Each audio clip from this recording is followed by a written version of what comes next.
Okay, this is chapter 4, and I opened up and highlighted chapter 4, so Nico didn't yell at me about not having the right section highlighted. Chapter 4 is on the motherboard, but it goes further than that. It's just not the motherboard. It's on the motherboard. It's on the CPU. It's on the basic makeup of the computer, okay? So I want to bring back a term that we already talked about, or we already introduced, and that is form factor. That's going to matter a lot in this chapter, okay? And if you remember, form factor is the term that describes the shape, size, and general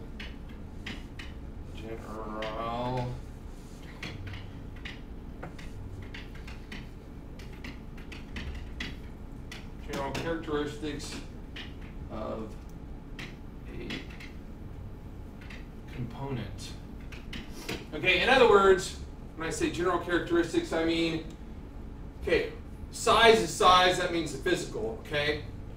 Shape means how does it fit in that thing, but general characteristics is saying, like on a motherboard, general characteristics would be things like, what are the integrated components, how many expansion slots does it have?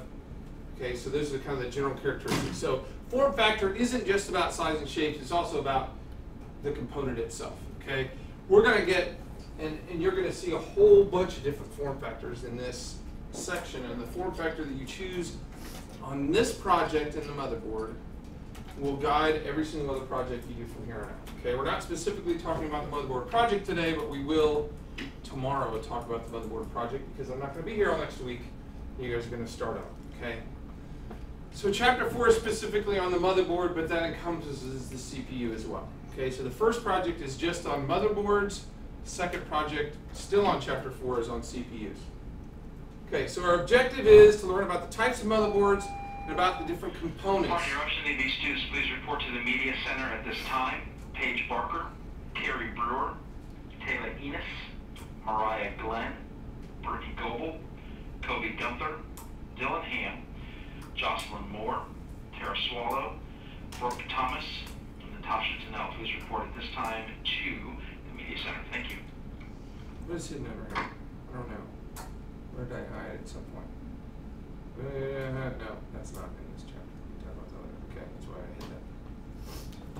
hid that. Okay, so we're going to learn about the types of motherboards and the components on the motherboard. Okay?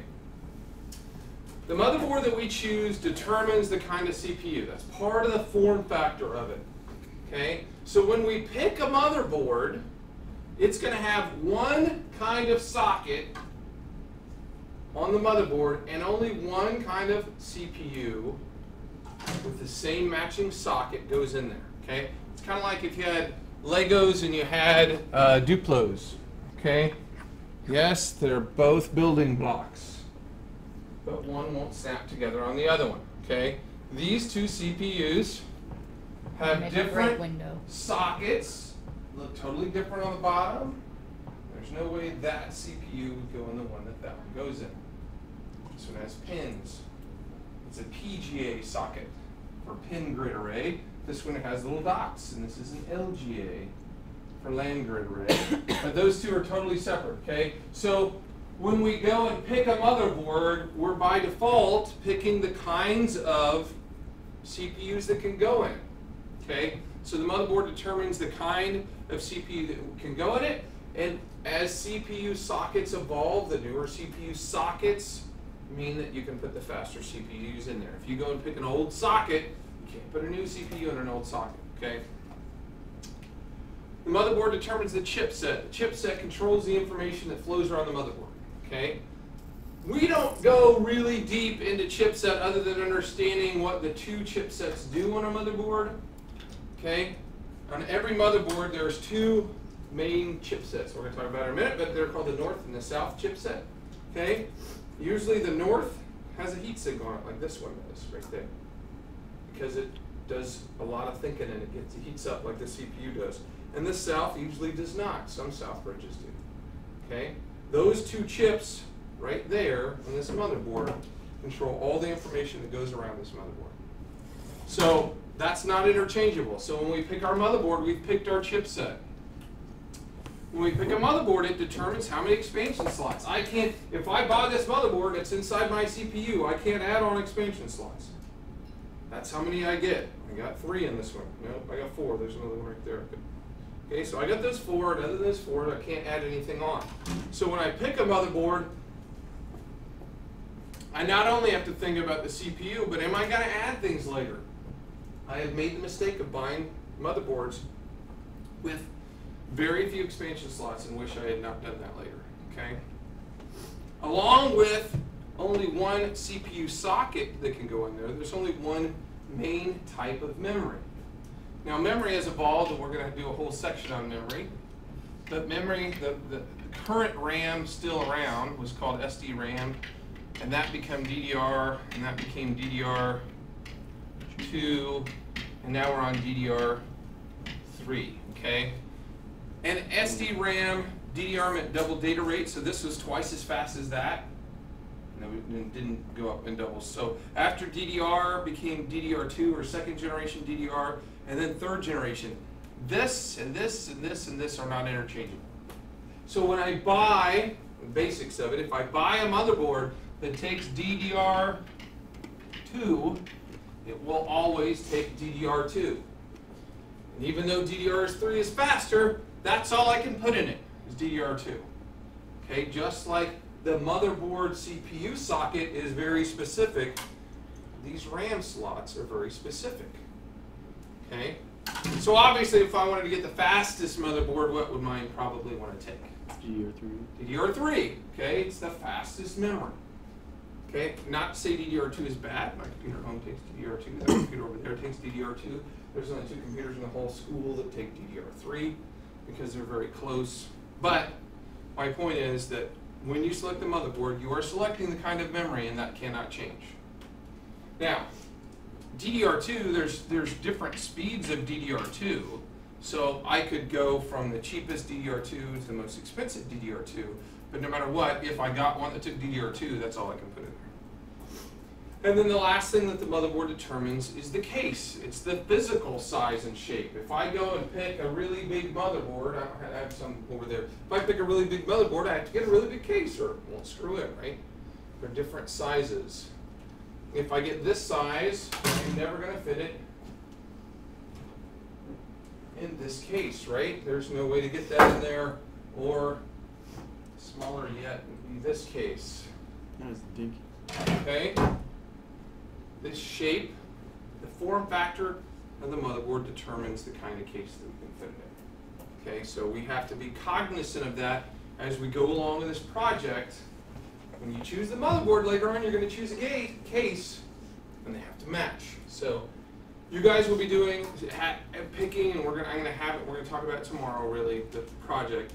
But you're going to pick a very specific set of motherboards, and that will determine everything else from here on out. Okay.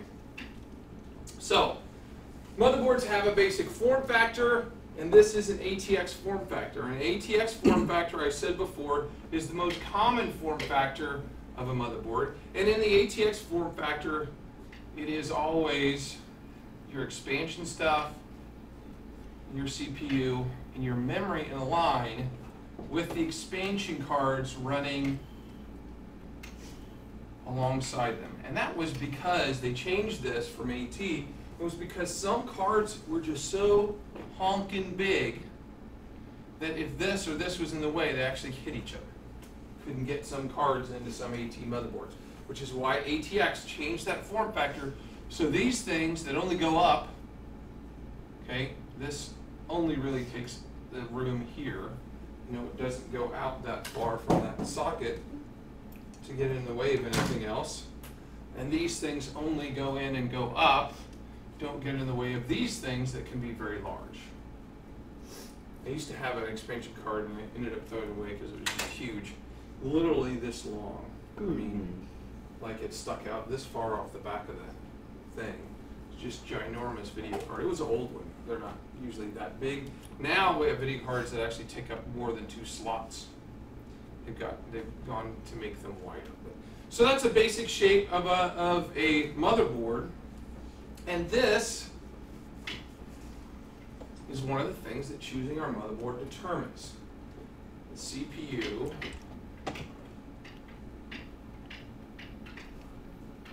socket, okay? There are a number of different kinds of sockets, and we're going to talk about the kinds of sockets. There's a whole list of the kind of sockets, but the kind of socket we get on the motherboard, okay? So I could choose an AT motherboard or an ATX motherboard, and I can choose one. This one takes DDR, and it may be ATX, it may take DDR, but then I have a bunch of choices on the socket itself, which then determines the kind of CPU that I can put it in, okay? Now, when I look at sockets, there's two basic kinds.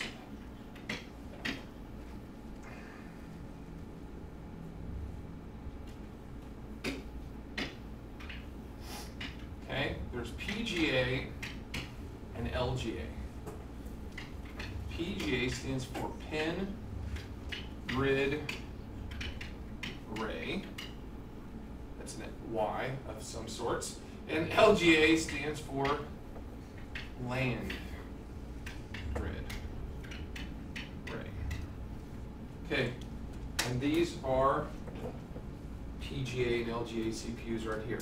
Pin grid array means it takes pins. It means the CPU has pins on it, just like this one does. Okay?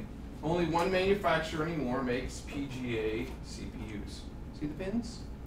See my pins? See my pins? Okay? It's a pin grid array. Land grid array means that it's flat.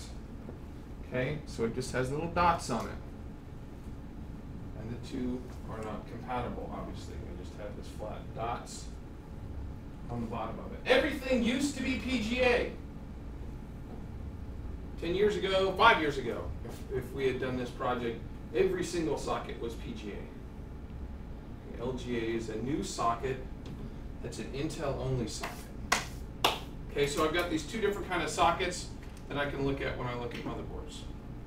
Okay, so this, because I can see holes on it, is a PGA socket. Again, I've got my expansion stuff, or my integrated stuff, my CPU socket, and then my memory in the back with my expansion slots running perpendicular to it. Same thing, this is a PGA socket. This is a newest PGA socket. It really, as they got newer and newer, there's usually more and more connections to the motherboard on there. This one has 940 holes on it, whereas this one only had 478. So they've gotten much more connections to it. But again, even as we got to a newer motherboard, with the ATX, we've got our integrated, our CPU, our memory, and then our expansion slots down here. Now as I look at these, I can pick out my chipset. I don't know why that line goes there. Where's that line supposed to be? There we go. It goes over here, Northbridge chipset. The Northbridge processor that's on the motherboard is always the one with the biggest heat sink because it gets the hottest. And I don't even see where the Southbridge is on this particular picture. I don't see it on there, but I'm sure if I zoomed it in, we'd be able to see it. Okay, so this is the newest Intel one. This is what a LGA socket looks like. That's an LGA socket. Now the way an LGA socket works, as opposed to sliding the pins into the holes, the CPU just sets on top. Sorry, I'm going to set up.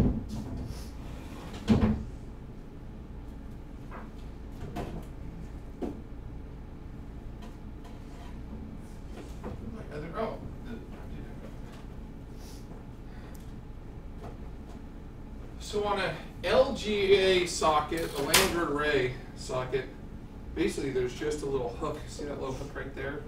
This just undoes. Really? Someone took a screwdriver in my socket. It's all bent up. That makes me unhappy. Okay, so this just releases and comes up here, and then the CPU, if I grab the right one, just sets down in there. And then this clamp goes over top of it to hold it in place, and then it just goes down and locks it.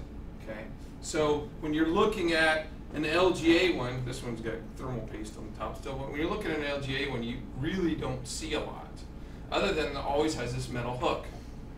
I guarantee you on the Chapter 4 test, there'll be a picture like this that says, is this an LGA or a PGA CPU socket?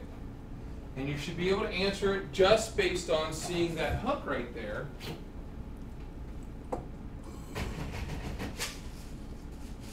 That it is an LGA socket. I'm tired of getting this grease all over my hand.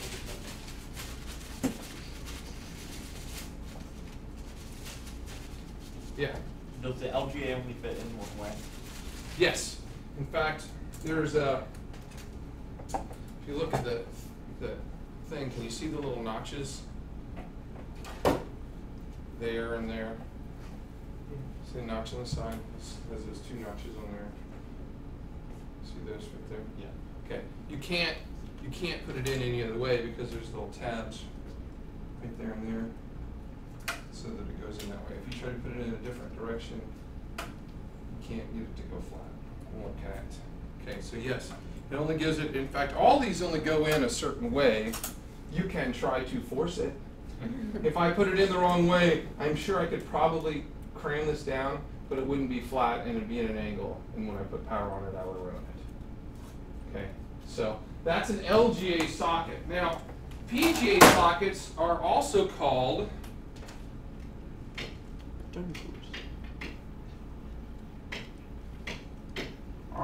ZIF sockets, which stands for zero insertion force. In other words, when you put one on a PGA, you're not supposed to have to press it in. Okay? This is really old, by the way. Older AMD with a PGA. Make an amazing window, Mr. Poole. What?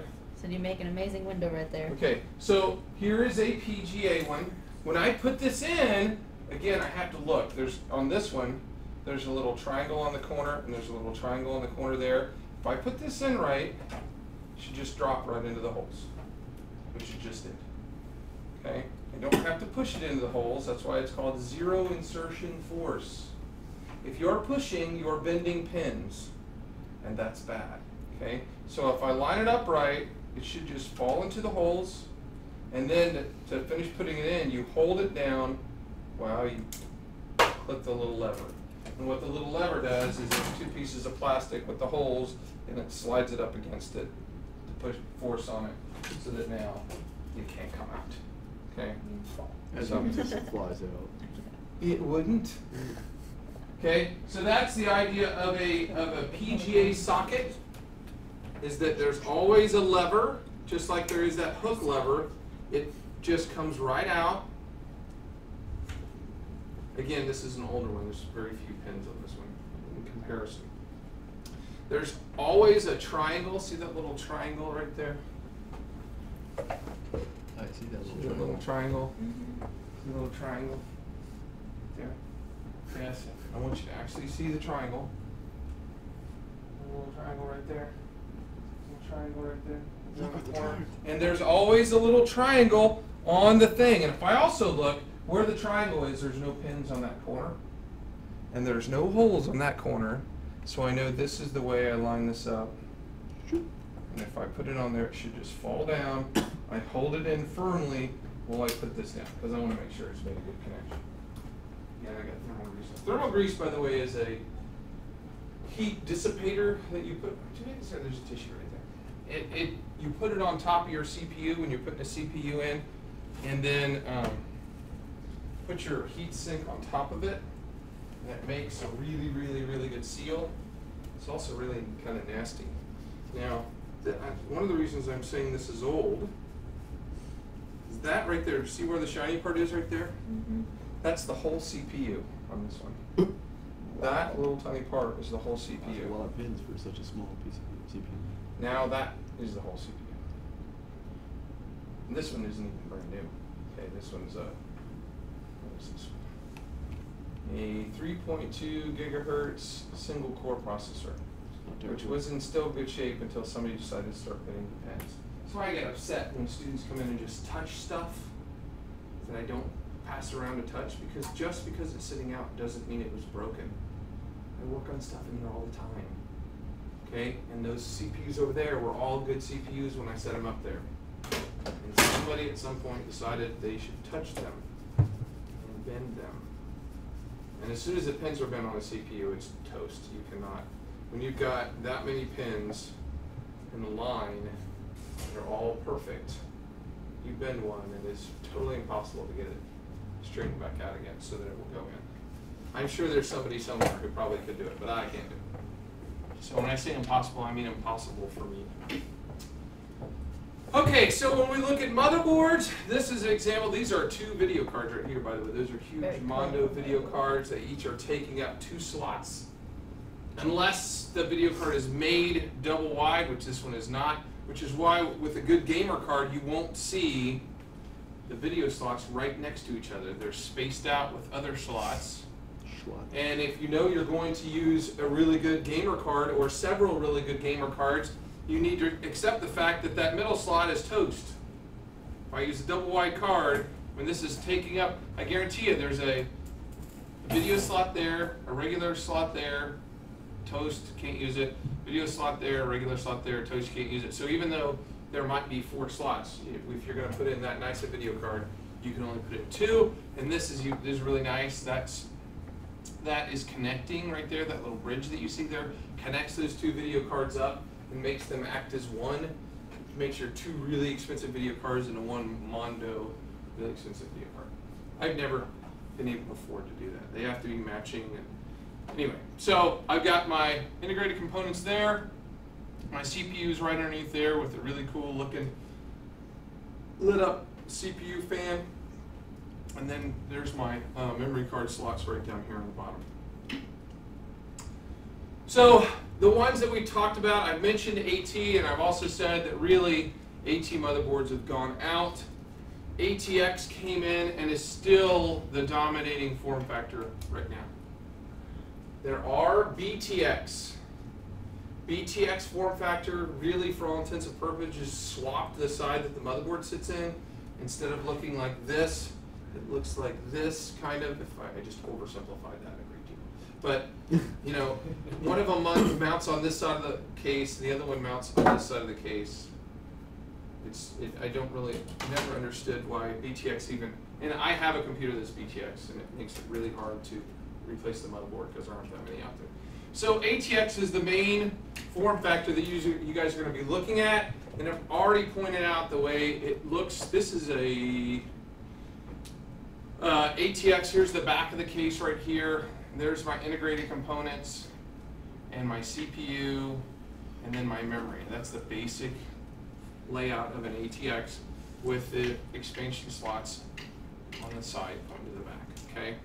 They all have a very specific, if it's ATX, a specific layout, this is part of the ATX thing, of exactly where those screw holes are. If you get an ATX motherboard, you're guaranteeing yourself the scroll hole is going to be here, here, here, and here. If it's a baby, you're going to have at least those 4 if it says baby ATX. Okay? If it says mini ATX, it's going to have these. If it says full-size ATX, it's going to have these. Okay? But basically, if you got a full-size ATX case, you can screw any of those into it because they all have. Full-size ATX case is going to have all these screw holes, and if you get a smaller, you can always fit it in. Okay, but that's really how it's laid out. It's very specific where the screw holes will go, and it says right here. These screws are new for the micro ATX, and they're new for that because it doesn't go all the way out here to screw in over here, and they wanted to add a new screw spot here. Okay, because if you just had these and it went all the way to here, I guess they felt like they needed something else to hold it down because this is where my big expansion cards would be if I was using this. Okay, questions before we move on. Basic form factor stuff. Okay, size and shape determines what kind of CPU, what kind of memory is going to go into it. And I know right now you're like, I really don't know what that CPU and memory is. I promise we'll get there. Okay, right now you need to understand form factor, basic cards, which are the basic sockets, which is LGA and PGA. We're going to talk more about which one is which and show you the whole ginormous list of different ones. Okay, on the motherboard, not only do we have that CPU, we have the chipset on there. Okay, and part of understanding CPUs is how they're rated and why we need faster CPUs. Okay, so this is how we rate the speed of a CPU.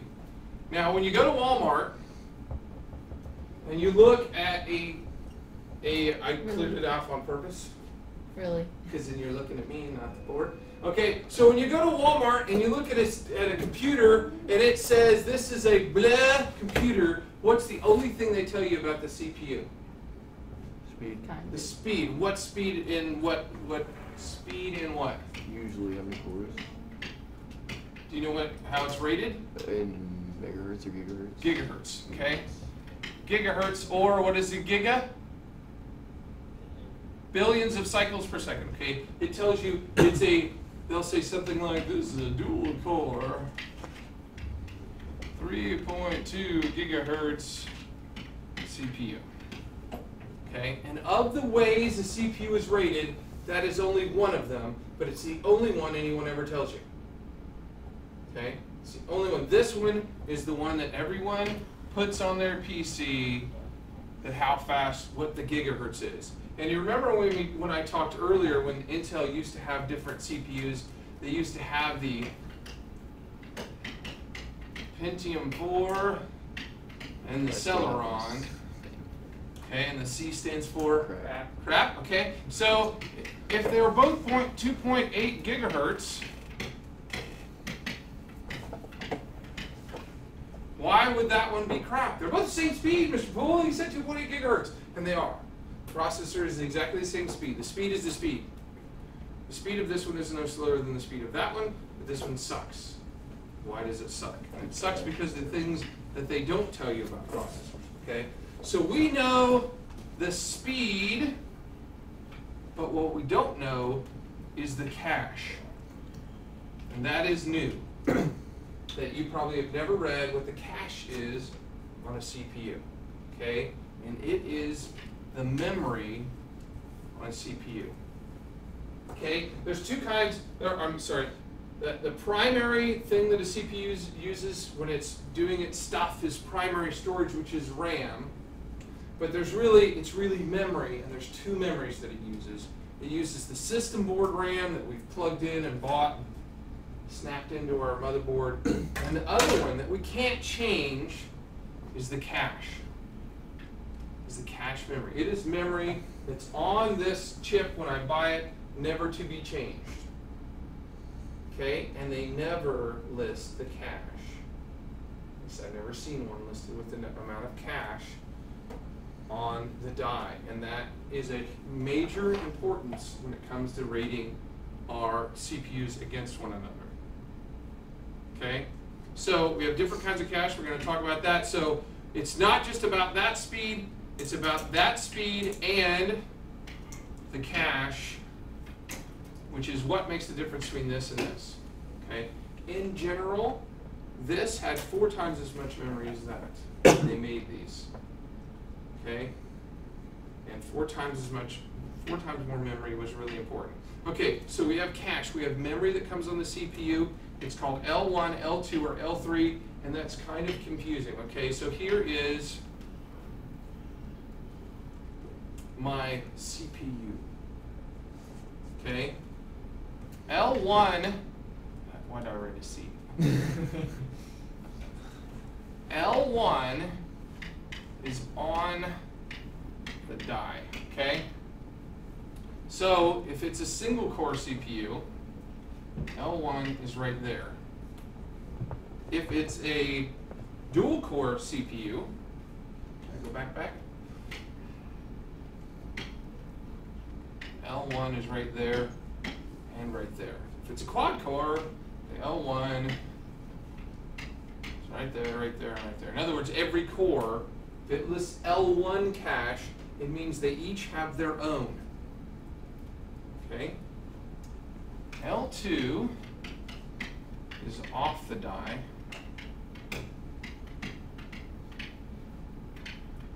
And shared. In other words, if there's, I didn't want to undo that. Okay, can I put it back? Okay. That was impressive, wasn't it? Okay, so if there's one die, it has L1 and it has L2, and it uses both of them. Okay? If there's two dies, they each have whatever L1 they have, and then there's an L2, and they both share that. Okay? L2 isn't bad. The more L2, it's still on this physical thing. Okay? But inside here, if it's a dual core, there may be more than one processor underneath my little piece of metal here. Okay? So L2 means it's right there. L3, this is going to be confusing, is like L2, but further away. That's the easiest way to explain it. Further away, I don't really understand. Is it still underneath this piece of metal? Yes. I don't really understand how they rate L2 versus L3. It means it's not as close to the die. There must be some micrometer they use to say, here's where the L2 is, and this is L3 over here. Okay? It's still shared memory. It's still on here. Okay? Mostly L3 is going away. Usually you're only going to see L1 and L2 for most processors. Okay? But my point is you're going to see different memories listed for a CPU. L1 comes on the die. L2 is just off the die but shared. L3 is further off and still shared. It's kind of confusing because, I mean, how far is this? But apparently L3 must be a little further away than L2. Do they have to build on each other? Like you have in your diagram? Like You don't have to have, you could have a die that just has L2. That's it. Okay? You can have one that has L1 and L3 and no L2. It has to have some cache, but it doesn't specifically have to have any specific one of them. Okay? So when we look at CPUs, you're going to see one that say they have L1 and L3. You're going to see one that says L1, L2, and L3. You're going to see some that says they almost all have L1 and one of these if they have multiple cores. Usually have one. They usually have L1 and either L2 or L3. It's kind of confusing. The big thing we're looking for is the more memory, the better it's going to run. Okay. So that's your introduction to cache. We'll get more into it as we get to that section later on in chapter 4. Okay. So this is your introduction to what cache is, and we'll talk more about it later. Okay, so let's talk about the processors in general, because when we pick our motherboards, we're going to pick our motherboard for a specific processor. There are two makers of processors today. Everybody knows about Intel. They're the ones that have commercials. Okay? Intel was forced by IBM, I'm going to give you a history lesson now, forced by IBM. IBM said, you can't be the only one who makes my chips. That's what IBM said to Intel.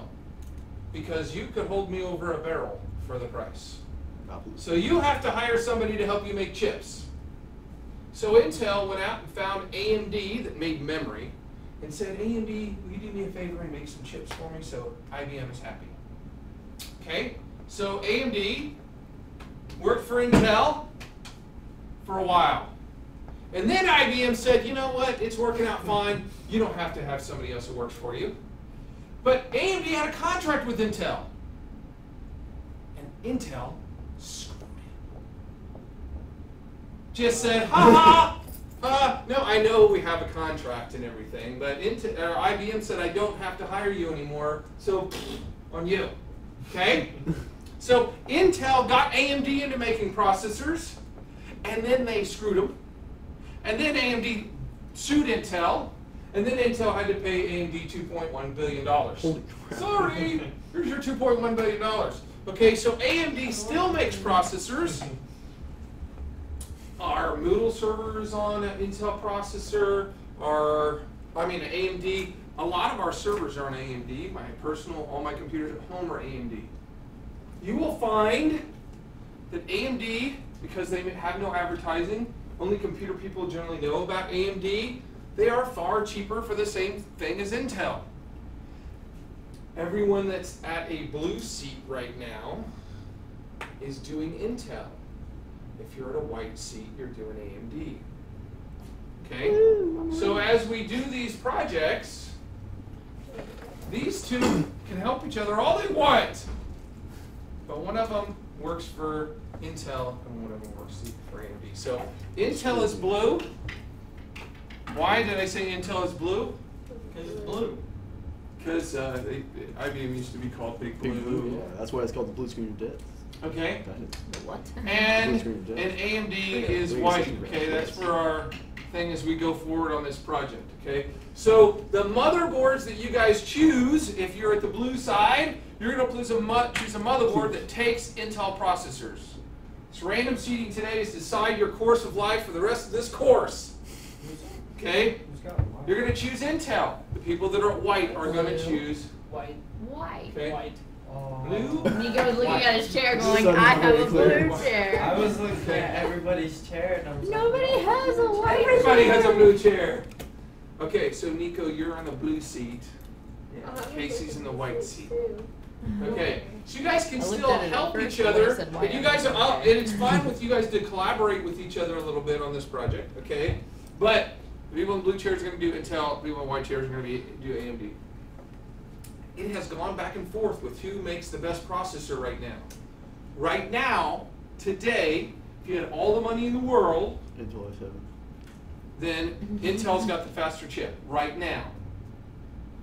Doesn't mean they will, always will. It goes back and forth 5 with months R&D, and later, goes but it's AMD. also going to cost you a bundle for that really fast chip.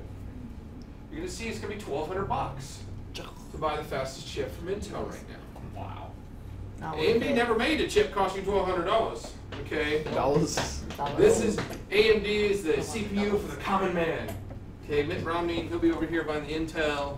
I'll be over here buying the AMD. Okay, so I got two manufacturers. I got Intel and I got AMD. Intel uses LGA. So those Langer array, the ones with the little dots on the bottom, if you're Intel, you are LGA socket. Okay? So if I show you a picture of this right here on the test, and I will, and say this chip is made by AMD, true or false? The answer is False. false, because only Intel makes LGA sockets. Okay?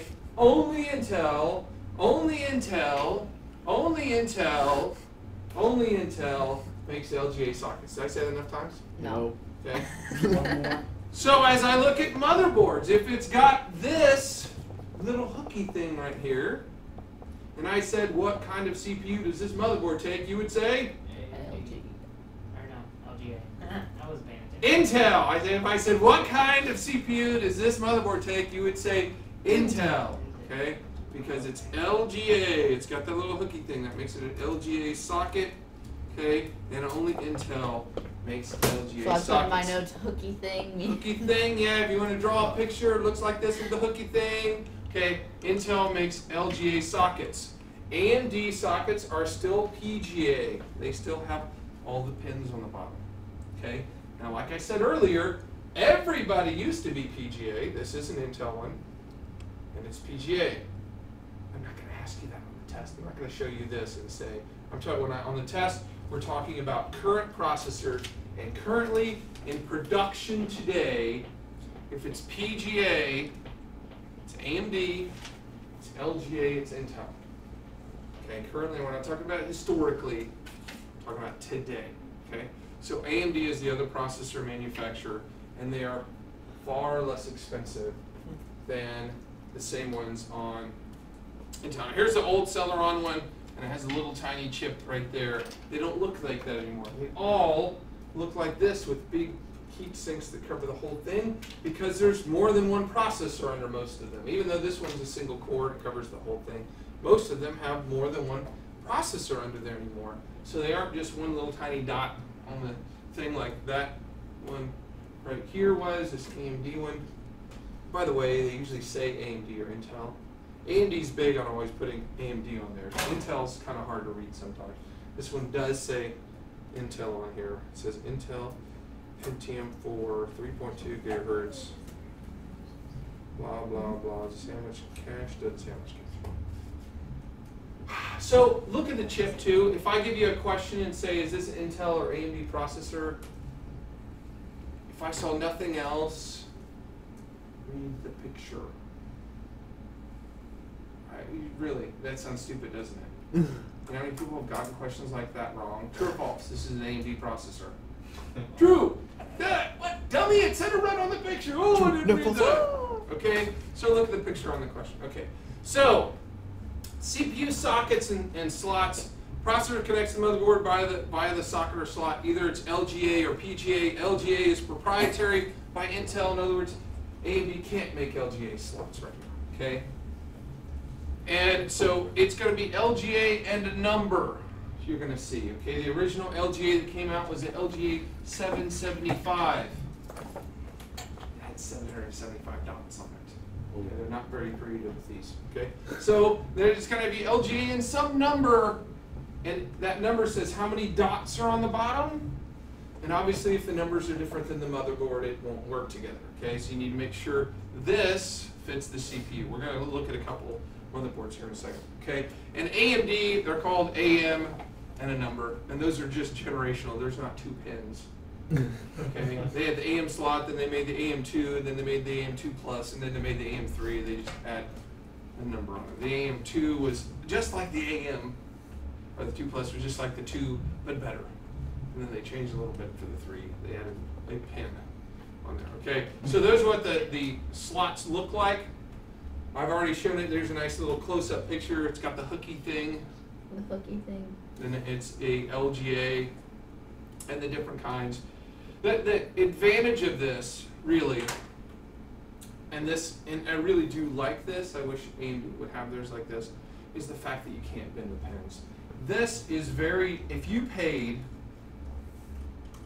$1,200 for this little part of your PC, and then bent a pin and couldn't get it in, That would suck. you'd be really unhappy. Can you not send them back or anything? Not if you damaged it. Yeah. Okay. So, for instance, if I upgraded my motherboard and just wanted to move my processor over to the new motherboard because I didn't have enough slots or something, which I have on one of my servers, I wish I had more slots. If I did that, I want to just move the processor over, no biggie with this. Obviously, I wouldn't hold it like this, by the way. We hold it from the edge and not touch the little dots just because of what? Static, yeah, we don't want a lot of electrostatic discharge on our processor, but it's really easy to set this in the right way. You close down the top, you put on a little hooky clamp, it makes it really nice. That is a really nice way to do it. The AMD slots, you put up the lever arm just like I did on that one. It's a ZIF socket, you line up the little arrow corner, you set it on there really nicely, and you kind of go, make sure it seats all the way, and once you know it's all the way flat, then I hold it down while I put down that lever. And the reason I just tap it in, if anything, I don't put any force behind it. If a pin isn't in all the way, we don't want to squash it. Okay, we don't want to bend the pin. So that's what AMD slots look like. Okay, I'm going to show you on the test pictures of motherboards and say this is what kind of slot. There's a big reason for that. Somebody here, one of you, Casey apparently, she's volunteered to be the one.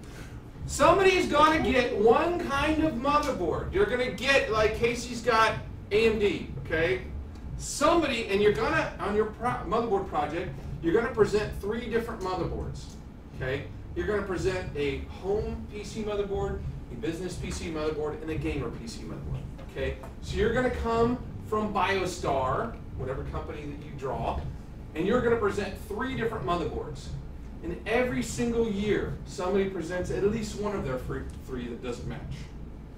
So Casey's going to represent Biostar and the AMD CPU socket, and she's going to give 2 of them that look like that, and one of them that looks like that. And everybody in the class is going to go, That doesn't go with your, okay?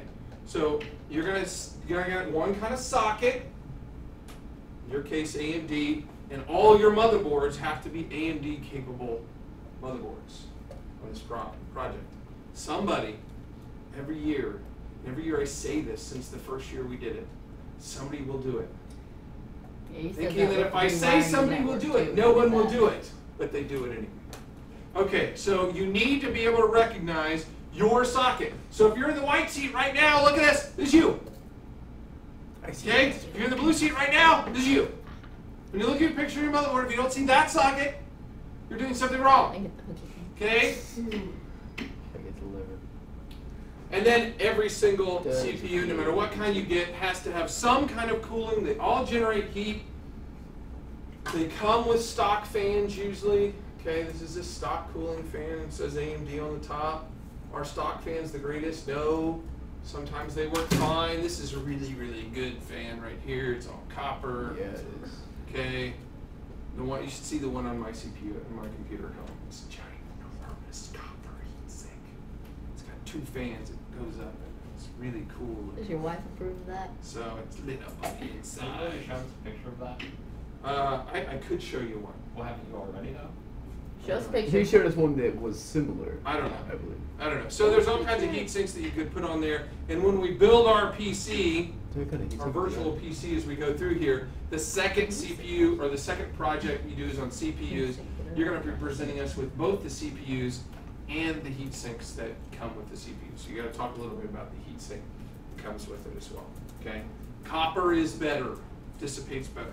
It's also more expensive because it's copper. Okay, break. We've been talking a long time. We're going to take a pause and a pause